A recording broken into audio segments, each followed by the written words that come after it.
All right, so off camera, I just threw this side together really quick. It took me probably 20 minutes to put everything back together. So no playing the wheel bearings anymore. So that's good. I am going to adjust the coilovers though, and make sure that they're even both in the front. And then I will, I'm gonna not max out the camber, but I will give it another degree of negative camber. It'll help with grip and stuff like that, because I think I was running like half a degree of negative camber in the front, or like 0 camber in the front, something small. So it's going to help me now, that I'll just give it a little bit of negative camber, and then I'll give it like an at-home alignment, straighten the wheel out the best I can, and then there you go. But yeah, so let me throw this side together, and then let's see.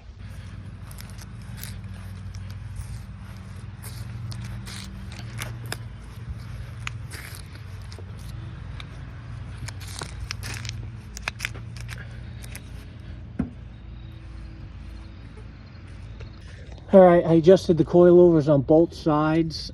This one was off about 1/4 of an inch on the spring, not the ride height.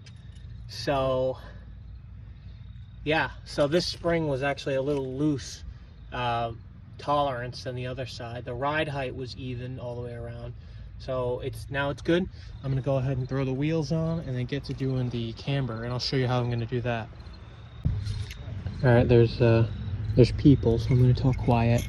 I got a little camber gauge here. What I'm going to do is stick it on the rotor, and it's a magnet. So I'm going to level it out, make sure it's in between, and then I'm going to set the camber to, I mean, I gotta see what zero camber is. I need a flat piece of metal. Hang on.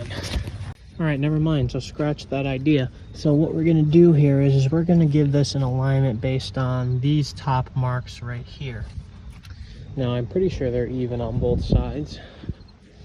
So what I'm gonna do is move them over on both sides and see how much camber I can get out of them, and see if that's too much.